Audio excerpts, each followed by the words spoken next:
Well, how's it going? This is Jeff and Danielle with Final Boss Editing. So at long last, oops, looks like our internet's dying here.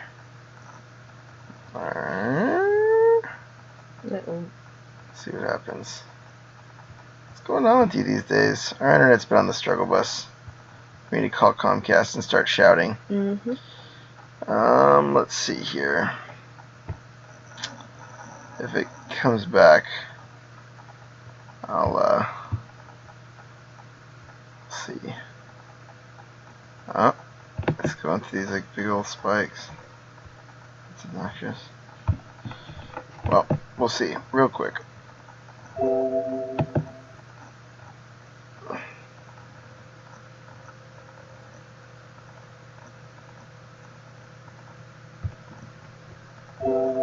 I should undo my phone from the internet. That's probably why.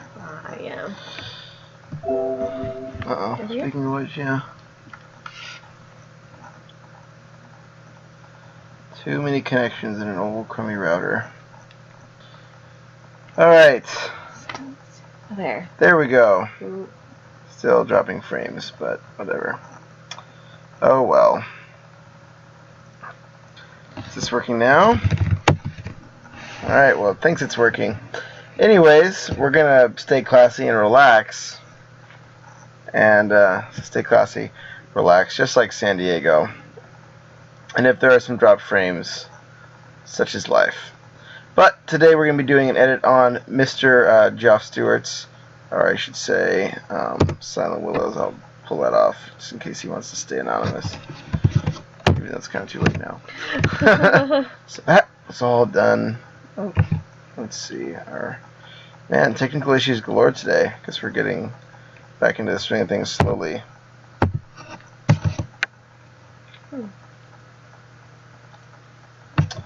Interesting. I'll just reset this here. Well, fun. Gotta love the technical challenges. Alright. Night at the Opera. There we go. Almost made it. And then bring this to the back. We did it, guys. Right. What a journey that was. Okay, let's get going. The walkways of Melbourne are paved with unearthed gold and often trod by fools. My employ is to apply methods. I'll put on... Oops. Review, and then we're going to do track changes. My employ is to apply methods that would seem of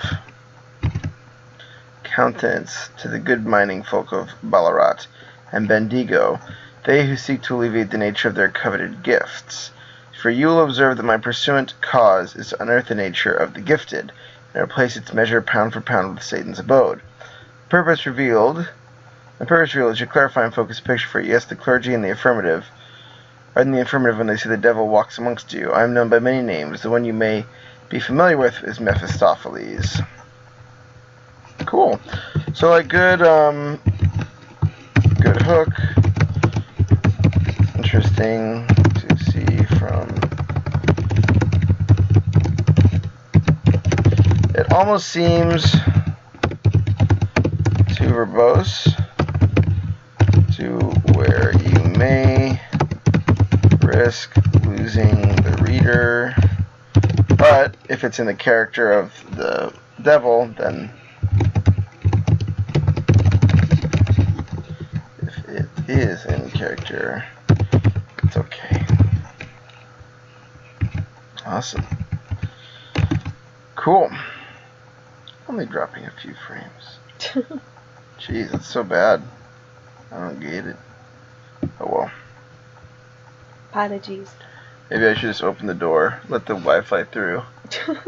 Who knows? I have designated meeting with a new client when it was hurled a sacred name in vain. And did so to his own damnation. We could also go out there and stream right by the router too. Whatever. I'm down. Oh, it's actually good now. Never mind. Okay. I lied. Well, red, blue, green, green. It'll figure it out. A new meeting I've designated a meeting with a new client. I have designated a meeting with a new client, one who hath hurled a sacred name in vain, and did so to his own damnation. It was once upon the week past a rising star of the theatre was heard, blaming his cursed malady on the heavenly. These matters are of a cordial interest to entreat and make banter or seek amends, as the complex revocation of free will, for it is my duty to entice and entreat. So it's interesting setting up a goal, but beware verbosity.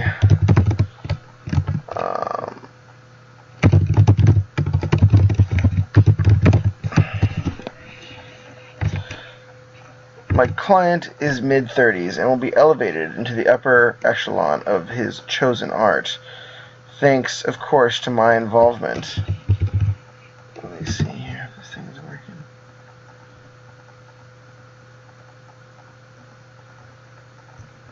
An art. Thanks, of course, to my involvement. It's working.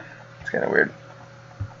I watch him approach his distinctive strut and tailored attire, though as to why anyone in their right mind would be wearing a coat on summer's day, summer apostrophe s, is beyond me. Theater types. Melbourne has an overabundance of them. Ah, Mr. Baker, or do you prefer nom de plume of Senor Federici? It looks like something weird is happening. I think that's supposed to be one of those funky eyes, but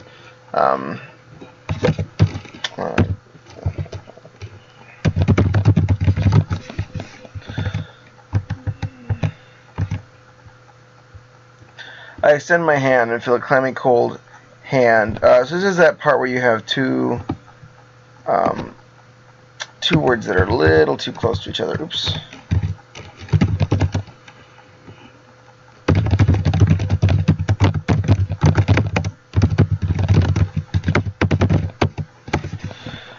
Fred will be fine. I do apologize, good sir, and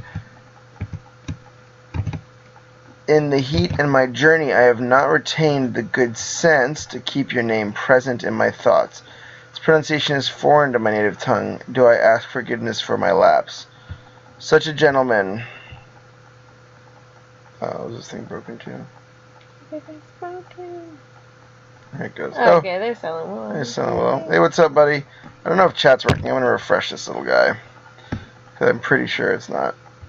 I think nothing of it. I dipped my head in service to the young man, but I'm a servant. Yeah, it's super slow. It's weird. Yeah. It's reloading. Well, modern technology. I'm known commonly as Mythology.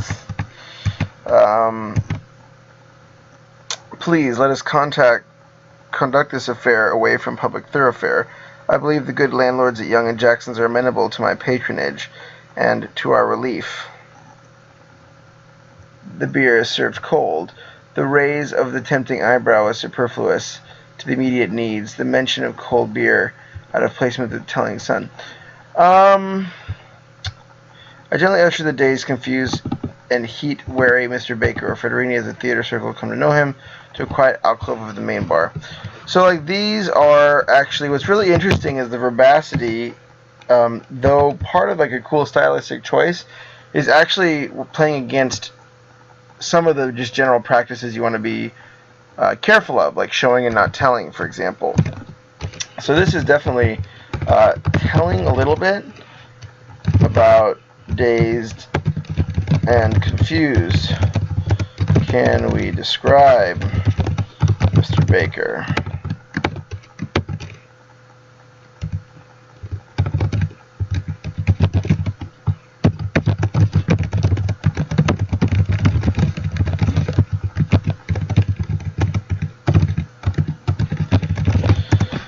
Yeah, so that's one of the challenges when you have, hey, Silent Willow.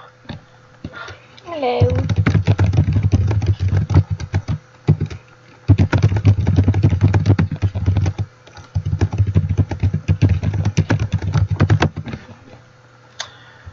Thank you for this meeting, Mr. Mythology. I saw your advertisement in the Argus. I will admit, as you are aware from my correspondence, that I'm in need of restorative tinctures. I have, it seems, a strain upon my heart, one that drains my constitution. I've administered all that the doctors here in Melbourne and from London can prescribe, and yet I still seem to be in want of better restoration. On seeking your advertisement, I had to write. I'm astounded and honored at your quick reply. It was my distinct honor to address your request. So, it seems... Oops. So, both. So that's one thing that's actually interesting. So I initially thought you were making a stylistic choice to have the devil talk in kind of an archaic tone and kind of use those like cool fat manners of speaking. But one thing that's kind of seems to work against that is having the other character talk with the same, like, you know, verbosity and kind of, you know, in-depth. 9:20. Wow, I type reading the next.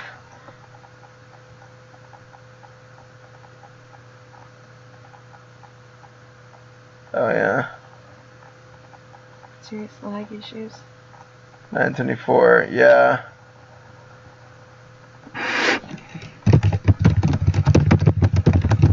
Here, let me go out and wire in. You ready? Yeah. You can just jump over here. See our full decadent apartment.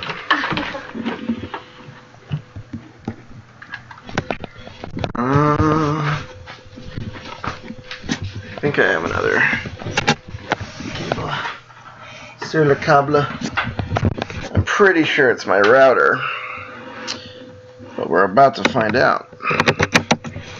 So if that doesn't fix it, ain't nothing gonna fix it. Wow. You cold? Yeah, it was hot in the room. There we go. Back to it. Yeah. Yeah, so we just need to get a new router. We'll learn something new today. Those Wi-Fi connections really don't always work like they've advertised.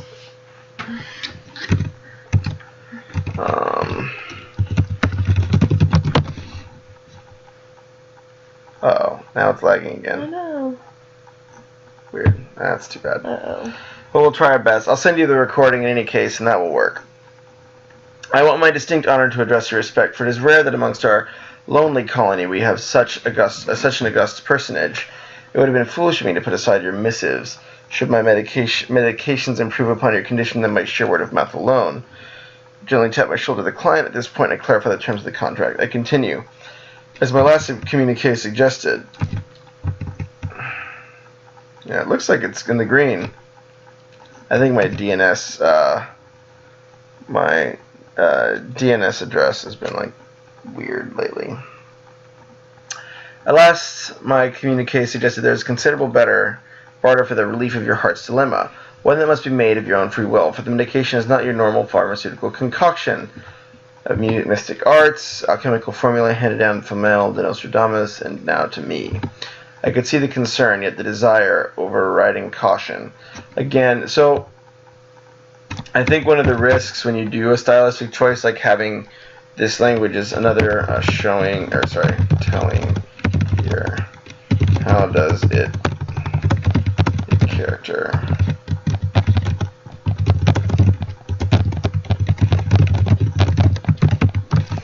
So yeah. Back to 0. That's sad. Hey, sour haggis.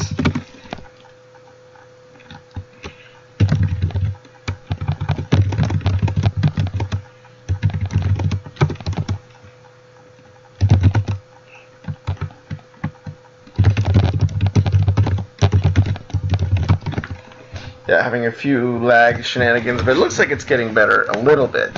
At least it's in the green more often than it was before. The nature of the gifted here is where it rubs, to infuse a gloss of persona or to lose measure of benefit, exchanged for insurmountable loss. I am aware of the price must be paid, but I am left with little choice. The comedic oppetas of good Gilbert and Sullivan, who have been so generous in my career, not transported me to the realms of endeavor I wish to be known. I tell you this, his great secret is revealed. have the rights to. This doesn't seem like a great secret. So, to the reader, doesn't seem like a big reveal.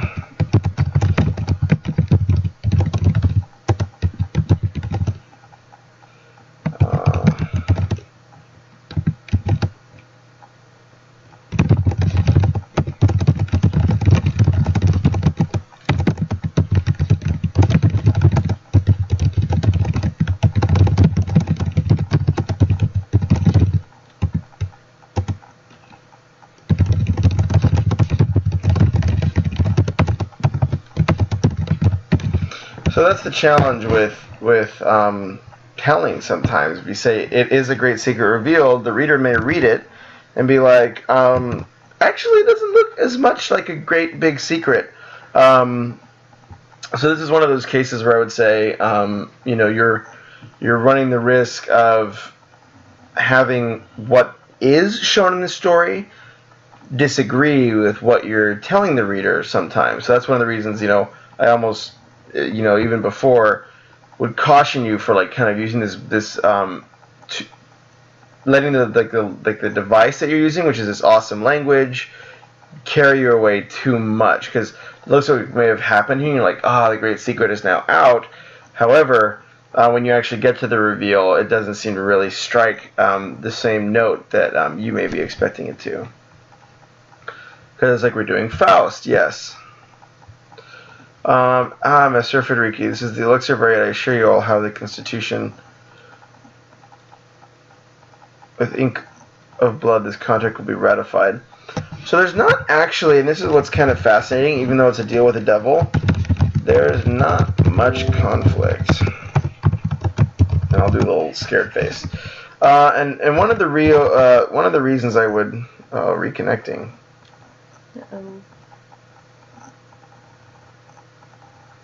I'm back.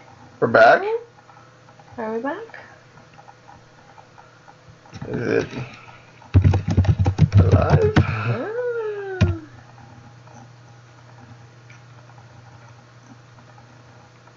We'll see here.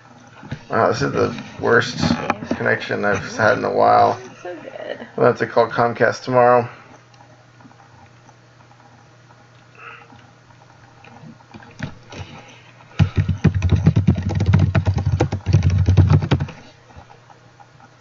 That's funny.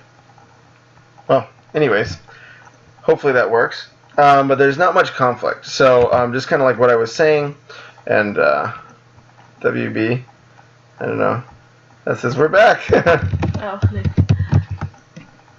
I think that's what WB stands for. Nice.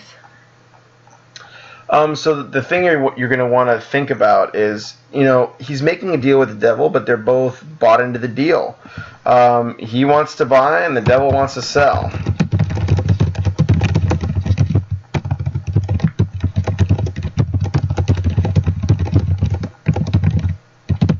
So it's like, it's just a handshake at this point. There's really not that, which is exactly what they're doing. They're like, well, let's just go ahead and get the blood on the ink and make this happen.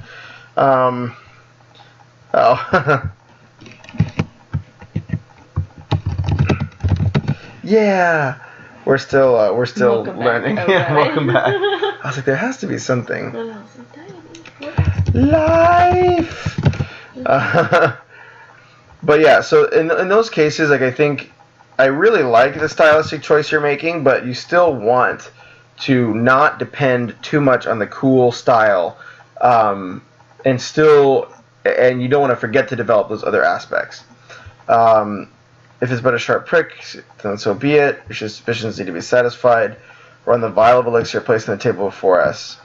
It was a lure that would land the fish swallowed Jonah himself. That's a big big metaphor. Good because it's in context. Oops.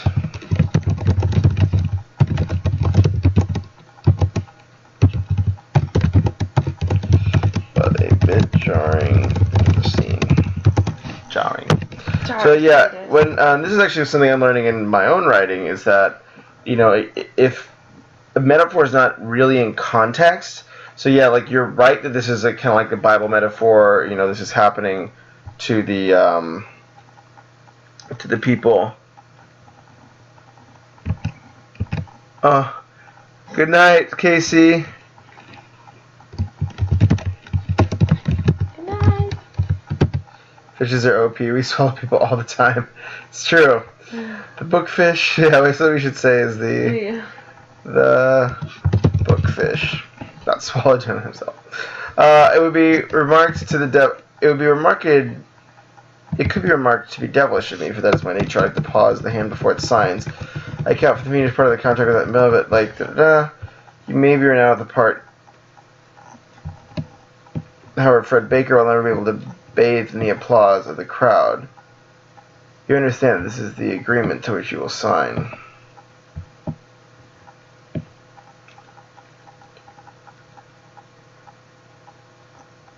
As I knew he would, I like the man's resolution. If this conducts our business today, Mr. Mythology, take my leave. Okay, so he made his Faustian wager, and we are done with scene 1. Like a boss. What did you say? Bookfish is proud to have made it into the Bible. Yay. So I would like, the things I would think about for your scene, and I'll do actually, since there's not too much. One is I would, drive conflict.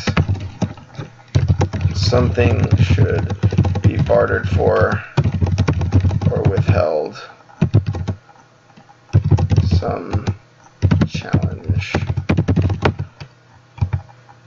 or uncertainty.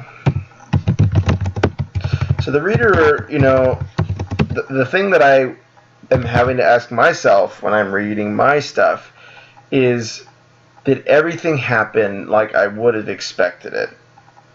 And in this case, yeah, the guy goes in, he talks to a devil, makes a Faustian bargain, and he's probably going to regret it. So those are the types of things where infusing that type of conflict is really, really helpful. And I think because the conflict breeds uncertainty. So that's very, very helpful in those types of cases. But you're mostly noted for reading 5 minutes. It's true. Chop the fish up. The second thing I would think about in this scene is, do a show, don't tell, pass/edit. Look for those moments for where you're telling and trim. And third is simplify some language. I mean, I love the device. I think it's really catchy and awesome. But I think you're so good at it that it's distracting you from some of the more hey, gotta have conflict, gotta show what's going on in the scene, and build it around these great details. It was upon his very departure that I began to sneeze. So whenever you use stuff like began to, it should be it began to implies interruption. If there's no interruption, just say sneezed. So those types of began to, started to, you're expecting a turn to happen. It doesn't look like that's here. So I was just when he left, I sneezed. Or upon his departure, I sneezed. For the smell of gossamer wings, frankincense, and myrrh had an allergic effect on me. I knew that the angel Gabriel would offer to entreat and tempt with vices that condemn my aleatory nature. It seems that the hosts of heaven had taken interest not only in fools and small children, but also that of Mr. Federici. The power of sneezing would have blown away the moral guise of an elderly man covered in summer dusk. I knew to be my nemesis. So I'm a bit confused about how sneezing plays into this.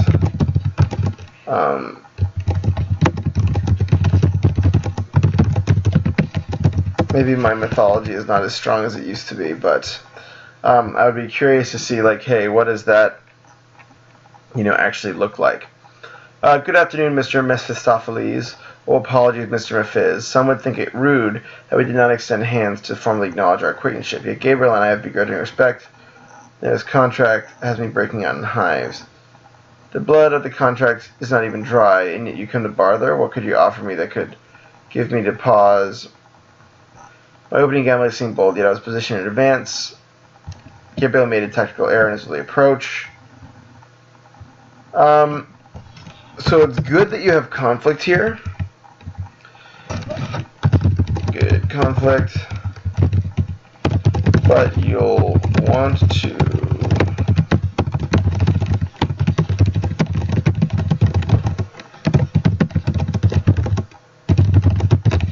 so it seems like they're fighting over some issue with the contract that these two have made. But that's something that I would really encourage and that's the challenge when you're using a lot of these, like a lot of the verbosity and allusions to other works, stuff like that, is you may lose that sense of clarity over, hey, I have conflict, that's awesome. But then you want to make sure that what is being conflicted over, what the character's goals are, and how those goals are at odds is super clear. One of the joys of the waiver is the very precarious shift of profit and loss. We all seek to tip of the scales. Okay, the word flows freely from my tongue, but a fickle mistress that neither angel nor devil is able to sway. Is released from his contract, a total of 5 score souls need to be redeemed.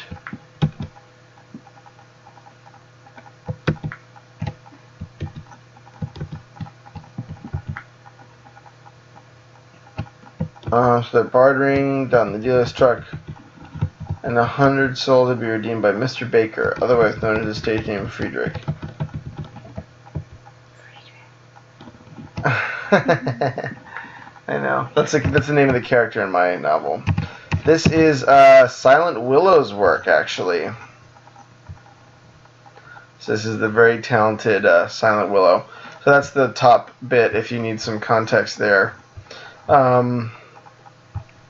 Yeah, so awesome stuff so far.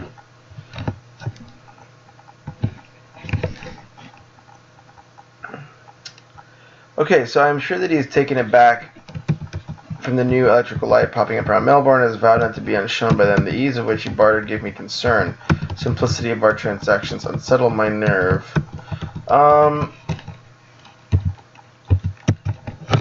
Good that he's concerned. Shows uncertainty, but not sure what he's concerned about. So hard to sympathize. So, what's funny is, you've done a great job of making me sympathize and care for whatever the devil wants. But in this case, it's hard for me to really draw the connection into, why I should care about what he's looking for. Oh, it's not Silent Willow? Sorry, I think it's Sour Haggis. My apologies. Oh. Hey, not mine!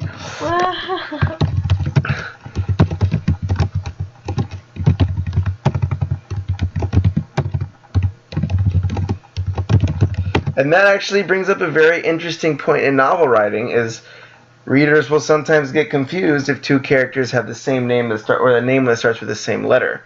Mm-hmm. So whenever you're writing a long novel or a screenplay or work, one of the things I always try to do is give every single character a different starting letter for their name. Is it true? Yep. Mm-hmm. But I mean, she's read my novels, so she knows that, F, B, L, A, S. Mm-hmm. Everybody has a different letter. Mm-hmm. You have to think about these things. Oh, man. Yeah. She's studying makes it easy. Yeah. She's studying diarrhea. She's studying diarrhea right now, actually, which is pretty grim. Pretty fun. Yeah, for pharmacy stuff. Not just because fun. Not just for fun. The summer heat was beginning to slide to autumn coolness. Passing by the Princess Theater, I decided to stop and view the effects. In the third row circle, the best seat in the house. Okay, the presence of Gabriel.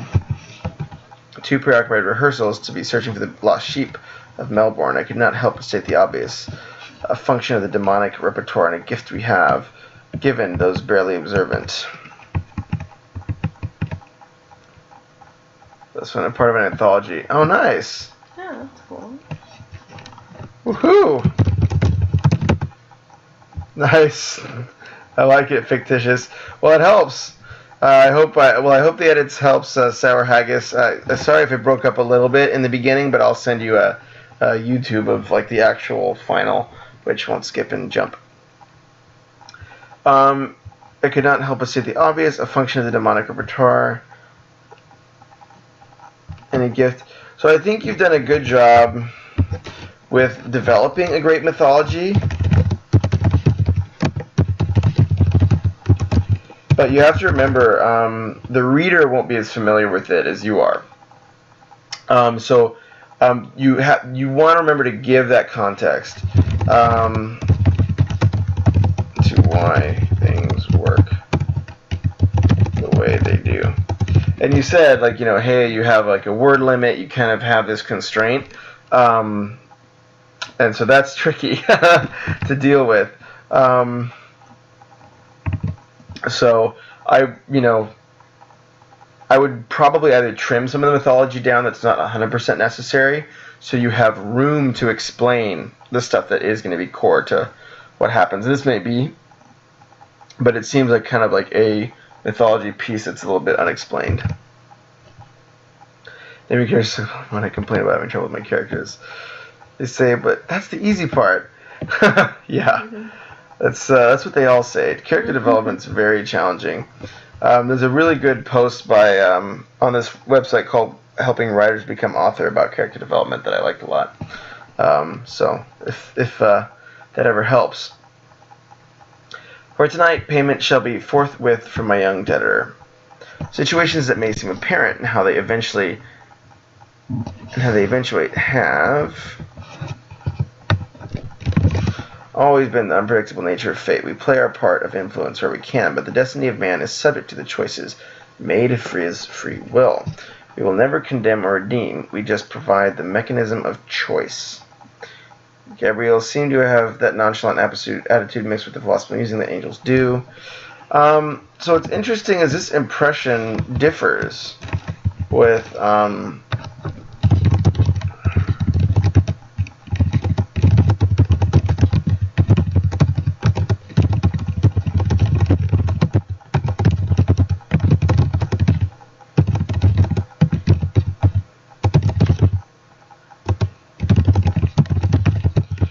yeah, because he seemed like kind of a haggler. Like he was like, "Hey, listen, Satan, we're gonna work this out, you and I." And then everyone. The challenge is, especially with this dialogue, that's very verbose and like really like well done and like beautiful, is that you run the risk of a lot of the characters sounding the same. So I'm relating Gabriel more to, because I, the reader, have two things to go on to differentiate characters. One is the look, how they're dressed. 2 is their choices, and I lied. 3 is the dialogue style.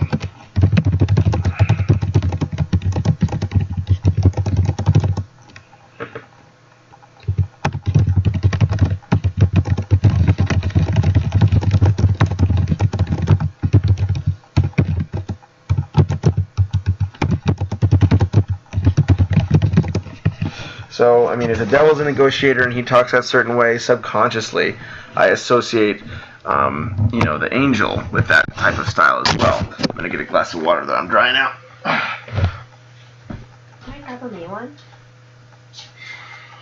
Just kidding. Yeah. Crack the whip. Yeah. Punish me. Thank you. Of course. I made another chocolate thing as well. Nice. How'd it turn out? It was pretty good. Yeah. It's a little small one. Yeah. A little snack. There you go. There you go, Final Fox. Thank you. Alright, I'm going to do the agility move here and see if that works. Oh, graceful. Mm-hmm. Like a butterfly. Like a graceful sunflower butterfly. In the microwave. In the microwave. Oh gosh, that was so weird. His vanishing into the ether left me with another sneezing fit, like feathers. Remained third row, dress circle, seat 37. The advertisements in Argus Friday 2nd of March 1888 were large, massive editorial. Melbourne was excitedly braced for the oncoming performance. Word of the establishment, now without controversy, to the chagrin of the Methodist movement, the Anglicans had persecuted the portrayal of Faust to be the downfall of Christendom.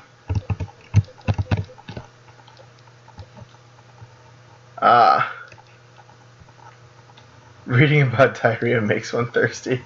Yeah. Hey, it's true. Seriously. These are some nasty bugs.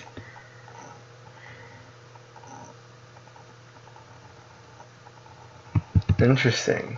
I just did a quick scan of the Wikipedia article, so this is actually somewhat biographical, or at least like kind of like explains. This person performed Faust, this character, and then at the end of the play, they died suddenly at the bottom of a trapdoor at the very end of Faust through a heart attack, and then they say he still haunts the Melbourne Theatre. Oh. So this is good context. Cool. Thank you very much. I think that helps me get a good idea of kind of the things at play. Orchestra is ready. Placements in the pit. So good job setting the scene. I get the sense that one thing that I struggle with is sometimes I get so into the action of what's happening and what's coming up next that I forget to actually take a second, give a little bit of time for the scene and build out. Don't forget there's curtains here and this, that, there. Baritone throughout the opera, I'll be meant to be impressed by portrayal, I was more than impressed. Sentimental reminiscence and affected by a dewdrop that emerged from my eye. Video performance, superior operated voice, graceful, flawless, scene after scene. Few could notice beneath the makeup, but I could see the sense of strain that he was under as the last of the elixir was consumed. I was coming close to the end of my performance. Intangible to the more. I would almost say the right word here would be invisible. Intangible is hard to grasp. Oh, sorry.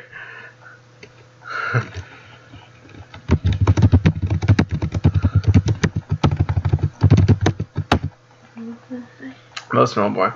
I think I leaned close to get my water and it suddenly got super loud. It's good to know. I will speak quiet when I go reach for my water. His voice is very mighty. The boss has spoken. The final scene, Mephistopheles was to accompany Faust, just sending him into the trapdoor in the pits of hell. Final aria could be heard. I could hear the roaring of applause amongst the common folks. You beauty was upon the descending ethereal ghost, Mr. Mephiz. A bewildered Mr. Peter looked at fellow actor called, "What's happening? That's me lying there. I best rise. The audience will be expecting me for the curtain call." The carbolic battery applied to restore animation. However, Fred Baker will never be able to bathe in the applause of the crowd, so it is Mr. Ferdinand.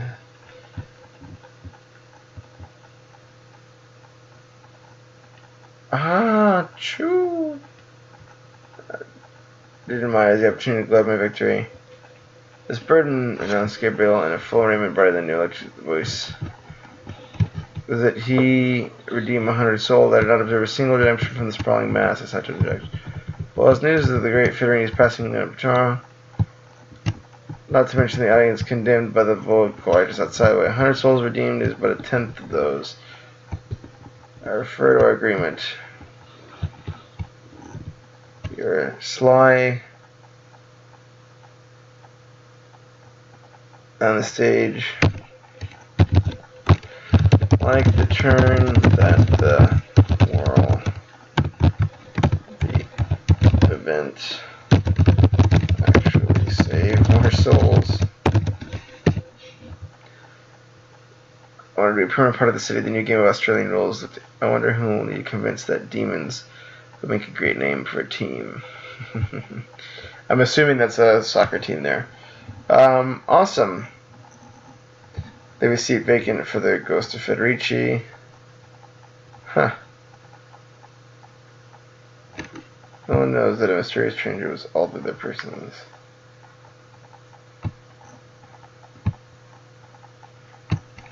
Da, da, da. Well done.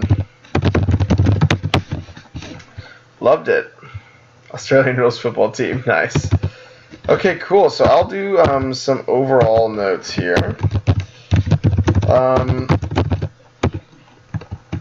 I would really so there's a few things that are interesting. So the good stuff, I think, like the writing is smooth, great wording and style, the character and voice of the devil. Consider making other characters sound different, unique, even in the same language. For both languages, somebody may speak using all the time, and they're or a stutter. Those types of devices like stutters, or someone always says verbal tics can help a lot in drawing that character stuff. The stuff I would improve, I think, drive, conflict, and surprise in every scene. I think one thing was, once I was somewhat familiar with the story, provide head inflection and accent, indeed. Indubitably.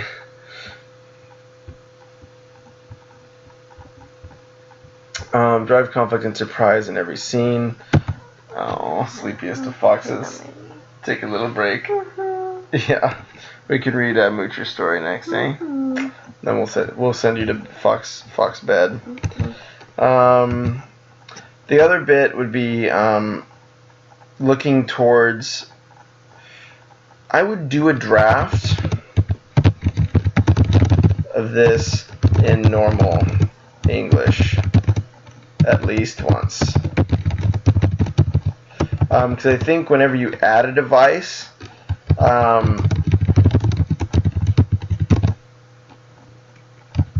is a layer of complexity. So solve the story to 100% before adding the extra elements.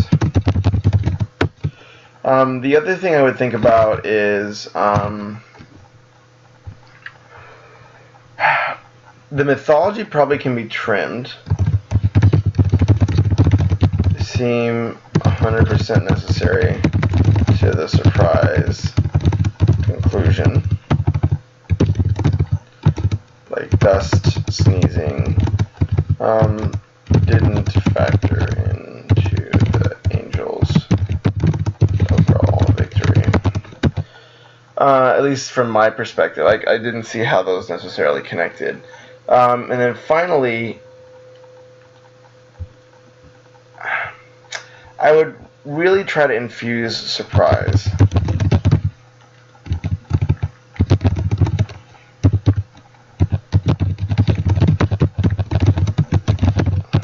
So the devil said, hey, you're selling your soul to me, you're going to become famous. It's pretty clear that some kind of Nephris situation is going to take place. But the really, let's just even look at fairy tales, for example. The really famous fairy tales are the ones where people, even though they made the bargain, outsmart the devil. And in this case, the angel does that, but it's kind of almost a, it's a different character. But the thing is, the angel outsmarts him, but everything else in the main plot line, which is the devil taking this guy's soul, plays out kind of as expected. So I would really consider saying, how can I use that angel storyline? Maybe he gets saved by the angel. That's what I thought was going to happen. I was like, oh, well, the angel's going to include him in the 1,000 people that are saved, something like that. But everything is kind of playing out pretty on point delivery of the setups, and it's a good thing that you're building setups and you're paying them off. But you want to sometimes turn that payoff into something that's unexpected, and that's where the reader will like really start like digging in and turning pages. So that's my review on this. Great job. Good. I'm gonna just say right here, great work. It's awesome. So, how are you doing, Sleepy Fox? Good. I've been sleepy all week. Should we let you get to bed soon? Yeah, I don't want to drive. Oh. Well, we can. Rest for a little bit. Yeah. Well, we can read Moocher's one here. Mm-hmm. Okay. So that is saved. I will send both this and the other one over to you, and then we will go ahead and add a new doc here. Window capture. Doc 2.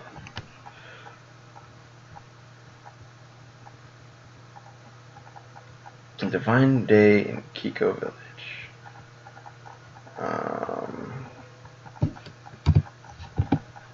Alright.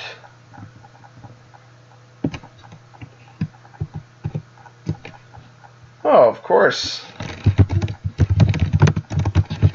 Hope it helps. Great writing, man. I think, outlining and infusing those conflicts it will help a lot. But I think it's really well done. I'm excited to see your future work. So if you ever have anything else you want us to take a swing at, feel free to send it over. Always more than happy to help. Alright, so this is by our dear friend Moocher, and I can double space this because it's a little bit hard to read just by itself.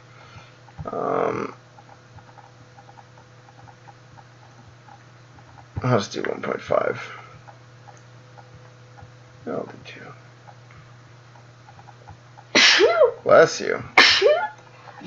Excuse me.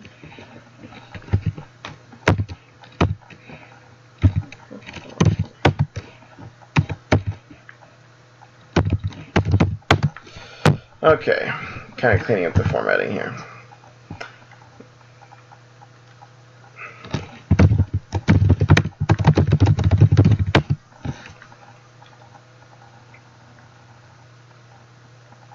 It's the devil. No! The devil. So this is A Divine Day in Kiko Village by Moocher, one of our awesome commenters and regulars. Yeah, I know. I'm bummed he's not here. Stuff gets read. Here we go. Alright. It was a beautiful morning in Kiko Village. The sun rose gently over the mountains, and its radiant glow warmed the smiling faces of the chubby villagers who lived there. Each morning they looked to the sky and raised up both hands to greet a new day full of possibilities. The little town was like a beehive as the villagers mulled around while the town was waking up. Little Peepo pushed his wheelbarrow. Baba began picking the turnips in his minuscule garden by the windmill, and Chief Luku dusted off his giraffe pelt regalia, straightened his tooth necklace, and took a deep breath of morning air as he looked over his domain. So great job. One of the things you'll read a lot about in the screenplay is use what the character wears to show character and scene. Much easier to show what person's wearing. So if you have like a tough, like in one of my screenplays I wrote a while back had a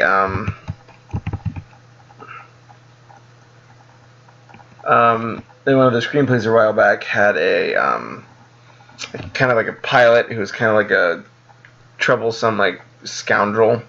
So pretty much, you have him have a worn pilot jacket, big aviators, like worn mug. So those types of things can really express who the character is much better than saying he's like a tough pilot. 3 seasons in a row is good weather. Mm-hmm. His what? Since he sneezed 3 times, it's good weather. I always sneeze 3 times. Well, that's why California. San Francisco. That's why California has such great weather all the time. San Francisco doesn't. It's better than Minnesota. I consistently sneeze in 3s. Like 90% of the time. It's a gift. I know, it's my superpower. Kiko village has always been a peaceful place. It rested at the foot of the great mountain, and a slow river lapped at its edges. So great setting up the scene. In contrast to the other villages, the land of Paka, this microcosm hosted a temple devoted to each deity of their religion. It was known by many outsiders as a town that never chose a side. No one who visited the town ever stayed long, for fear of divine retribution, due to the indecision of choosing a principal deity. The town's inhabitants, however, dismissed this as folly, because it had been that way for centuries, without incident. That is, until the day, today, when the gods became offended. So, nice setup. The telling a story, fairy tale, writing style is always fun. Trying to look at some of the other things I would think about here. One thing I would be aware of is beehive, like a beehive of villagers is a common. That was the one that stuck out. Common comparison. Is there something more?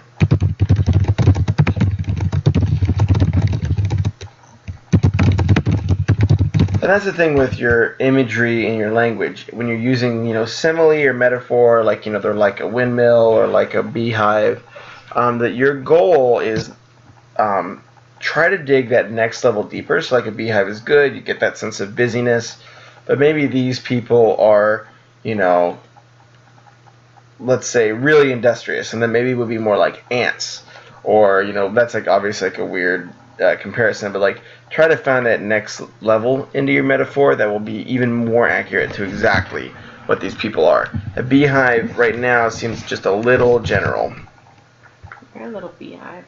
TBH reminds me of Dungeons and Dragons. It's true. It's it's actually written very much. Oh, thank you. Hey, what's up? What's up, Lunar? So you actually just caught us at the beginning of a new short story. So this doesn't take. Oops, if I don't break it, this won't take too long. This is pretty efficiently written. But yeah, so right now this is kind of a fantasy, kind of fairy tale style story. The trouble started when Gogo tripped on a cabbage and fell into the well at the plaza that adorned the town's ancient center. With a howl, he destroyed the peaceful morning atmosphere as he plunged into its depths. So this was actually a moment where you're doing a good job of setting up the scene, but you want to show how it destroyed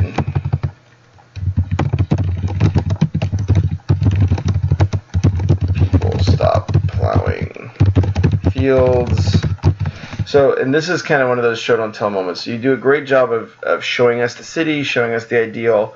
So when the change happens and that turn does happen, keep doing it. Keep showing us, and have someone stop like mid, plow or whatever, to kind of really visualize this change that's happening, as opposed to just like saying the change is happening. Everyone was nearby, ran to assist when they heard him flailing around the cold water, shouting for help. A group of stout men huddled together, fed a rope into the well's depths, and hoisted him out.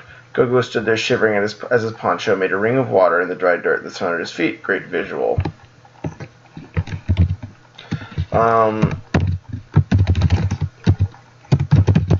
That's like immediately, I can immediately picture that. So those types of visuals you can even find yourself doing less scene description if you have a lot of those.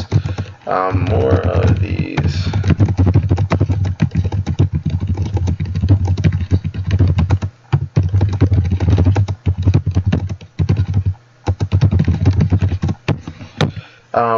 And obviously you still want to be careful and still give the scene, or else the reader feels like they're just floating in this vacuum. But those types of things can really help you be more efficient in that scene description. Gogo's wife ran to his side, wailing and crying, long burlap dress trailing behind her. Oh, he's freezing. Get him out of those sopping clothes. The man's friends lifted his now heavy vestments from his body and wrung them out with their stocky arms.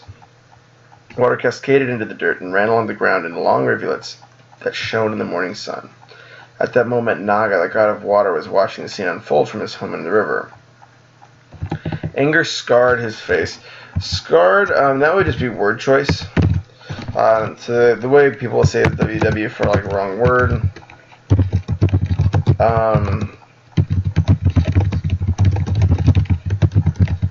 So you may want to find something that's like a little bit more specific to like twisted his face. Scarred is like you're actually going to be angry looking forever. The deliberate waste of water that he had so selflessly given the villagers for centuries. Naga's body was made of water and looked like a blue octopus with the face of a man. A statue of him adorned a small fountain outside of the temple in Kiko village.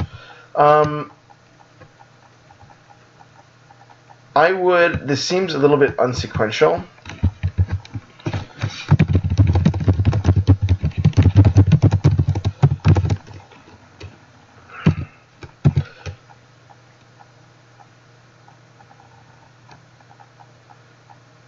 Like, so, because you're saying he's watching the scene unfold, blue,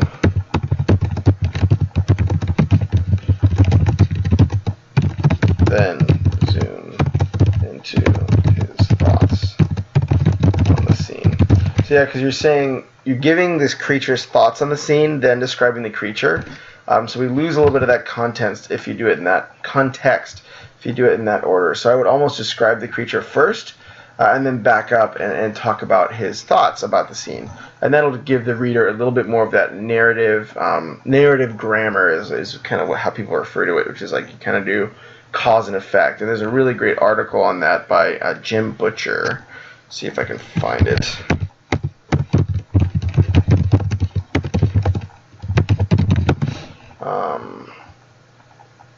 I'll send that to you guys right now.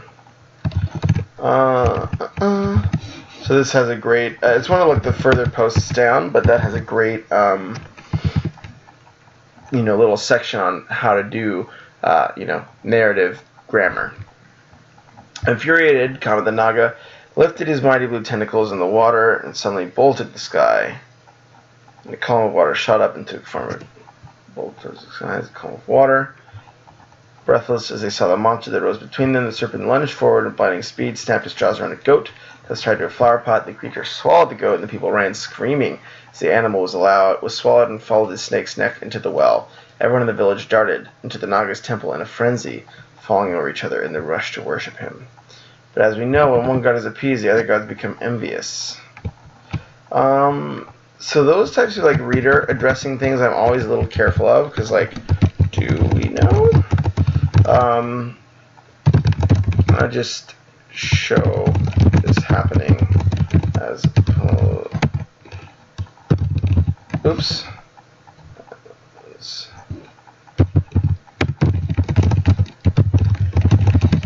So great. This is like a great example of a little bit different version of show don't tell.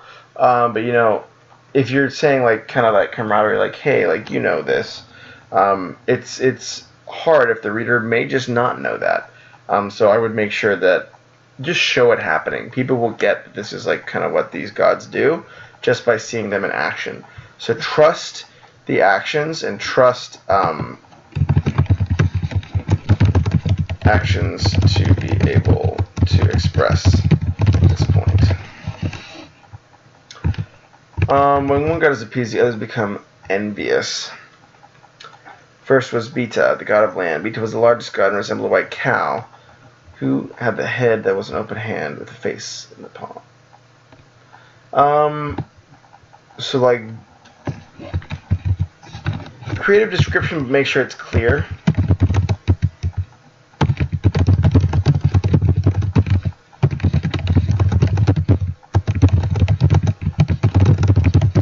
I mean, I think one thing that's interesting, you did such a great job with those earlier descriptions really evoking a clear image, that when you're describing this character, it doesn't come across as well. And that's just part of, going through the revision process, but that's one that I would take a little bit extra time on to really sharpen what this character looks like. His brow have raised from the chaotic scene, from his green field. I provided these villagers with produce. And this is how they repay me, by cowering at the temple of a puddle god. Consumed with rage, he raised his front legs and clapped his hoofs together with a thundering boom. The ground began to shake and the trees sprung around. The Naga's temple was destroyed. The people crawled from the rubble and limped into Beta's temple, groaning and holding their bludgeoned limbs. The smile Beta let out a deep breath and sat down in the spacious pasture. Not to be undone, the god of fire weighed in, the smallest god but also known as the most clever. He took the form of a flame on a torch that hung on a sconce outside the chief's door. Burning with jealousy, he closed his eyes and sparks flew from his head.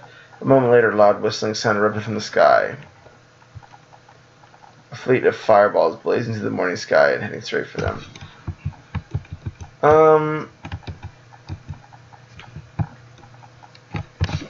One thing is I would make sure the characters' actions align with how they're described. Fireballs from the sky seem more overt than what the sneaky, clever god would do. I would just make sure that the characters' actions match with how they've been set up. But I like the different characterizations, are pretty cool. Finally, Pato, the god of wind, needed to make himself known. Pato was widely regarded as the dumbest god, and therefore given the smallest temple. It was really more like a closet that had a flat roof adorned with the statue of a cloud. Donkey head pointing out at the bottom. He's not angry at all of this, but he felt they needed to be included, so he let out a small neigh, and a little lightning bolt shot out of the top of the cloud, making a fart sound. 10 minutes later. Was it making a fart sound? Yeah. My first thought was, watch me whip, watch me nay nay. Watch me nay nay. Said he neighed, right? Yeah. Yeah. Watch me nay. Funny, but seems a little different. Different tone. Yeah. She knows my sayings before I say them. Jarring to the readers. Jarring to the readers. This could be jarring.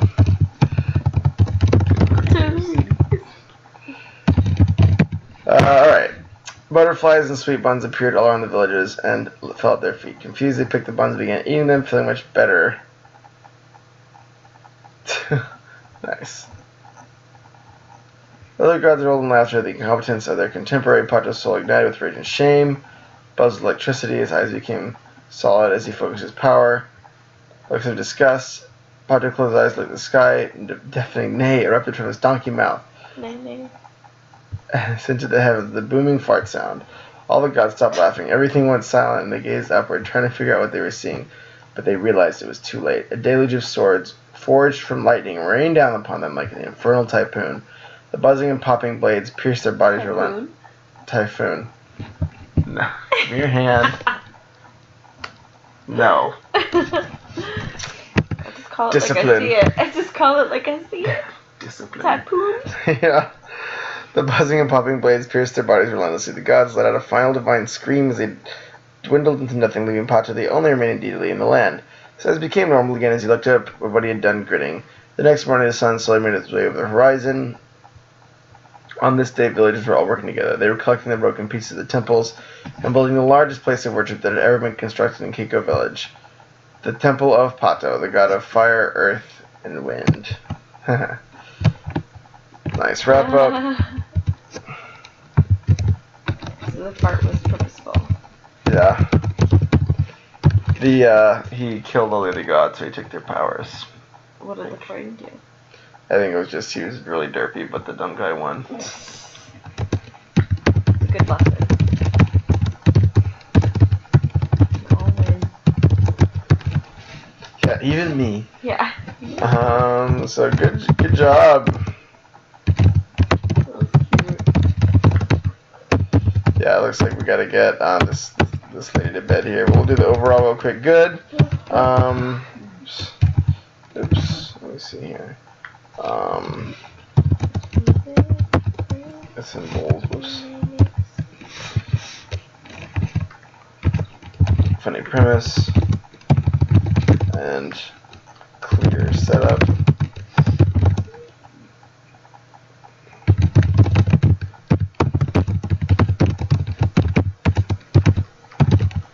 Felt very natural.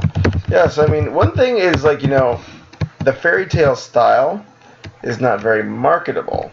So if you write a great fairy tale, you're probably not going to sell it anyways, because it unfortunately doesn't sell. But unless it's a princess story. But it's still, you know, even though the genre isn't that popular now, this is still a very good take on that genre. So don't get me wrong. I think this was really well done. Great job. Scene description and visual.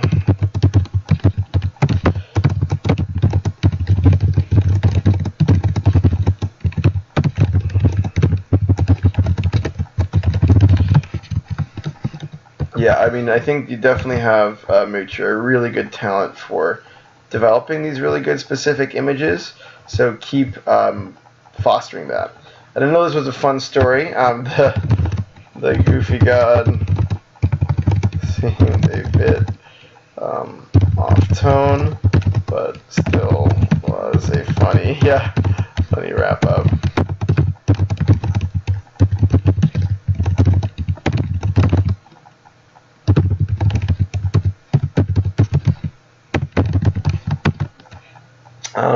The other stuff I think about is, you know, continue to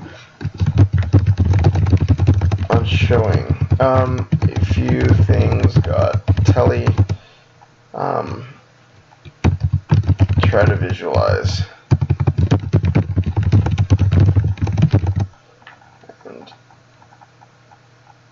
make the reader the conclusion. And there was a few notes like that up here. But those are the main notes for the day. We're a little bit sleepy here at Final Boss Editing, so forgive us for not staying up too late and going too crazy. But it was fun hanging out with you all. It is past Final Boss's bedtime. Yeah. But anyways, guys, keep it real. Thanks for hanging out. And happy writing, as always. If you ever want to send anything in to get read,